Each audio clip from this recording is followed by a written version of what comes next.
Hi YouTube family, it's Astoria. Welcome back to Vlog Unscripted. I'm so excited to be with you today. I want to share something really near and dear to my heart, the three principles. I got a chance to learn it years ago and I revisit it quite often. It's really a part of who I am now. When I think about the three principles, I understand that truth is universal.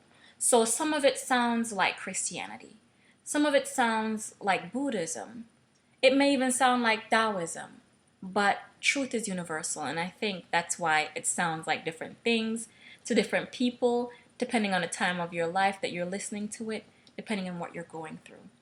So the three principles, as I understand it: mind, consciousness, and thought. Mind is the universal intelligence behind everything. It powers our solar system, our very beings, our lives. An example that brings it home would be, and this is the example that was told to me when I first learned, so thank you for that if my teachers are watching, is a light bulb.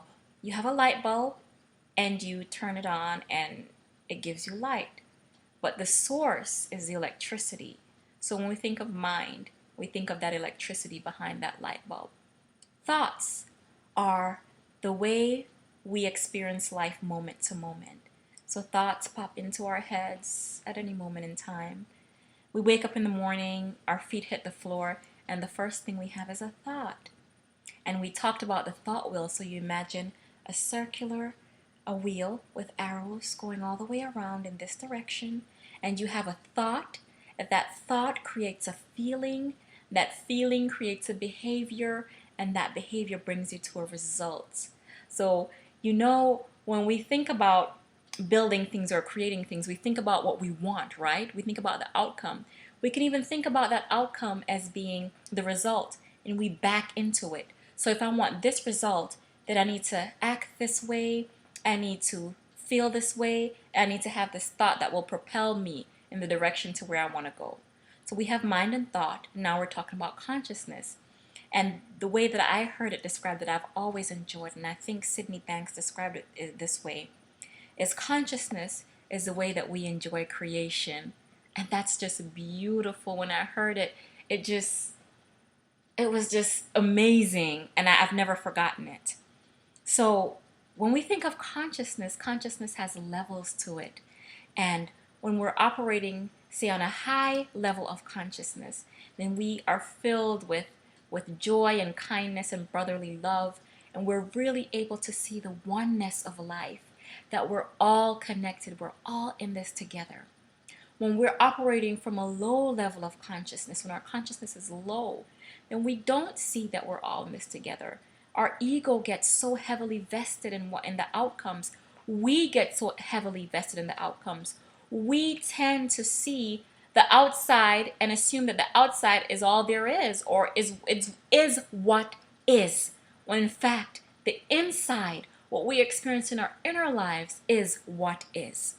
That's where it's at, on the inside. It matters so little what's going on the outside. But if we can cultivate inner peace, inner joy, contentment, and satisfaction, the outside's got to match up. And if it doesn't, oh well, because we're still good inside. So consciousness is our ability to enjoy creation. So when our consciousness level, excuse me, I'm tongue-tied today, when that is high, then even when bad, or I wouldn't say bad, unpleasant, unexpected things happen, we can still take a step back and make something of it, something different of it based on perspective. We can grow from it. We can learn from it. We can see it not as a painful experience, but as something that created growth within us.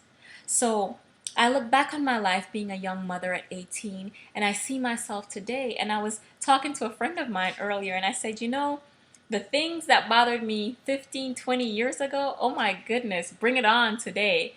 The way that I react now to situations are totally different than I did 18 years ago, because my consciousness level has arisen. Now, I'm not proclaiming to be enlightened. Sometimes I feel that I connect with insight and I get a sight from within. and I can see my world and myself more clearly. But I don't think it's like that always. And I think that that's okay for me. So I'm not pretending to be anything other than I am. I like the growth.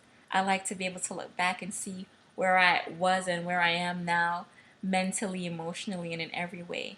And I'm really grateful for my journey. I can say that for everything that's happened in my life, good, um, growth, and in between, I can look at it and say, you know what? It's all good because it's made me who I am today. And I can absolutely live with who I am today. So I hope that was helpful to you. I so enjoy having you come by and spending time with you. I'm so glad that you decided to join me. You have a good week. Know that you are loved. Know that you are blessed. Know that you were born with everything you need to experience success the way you desire. Moi, be blessed.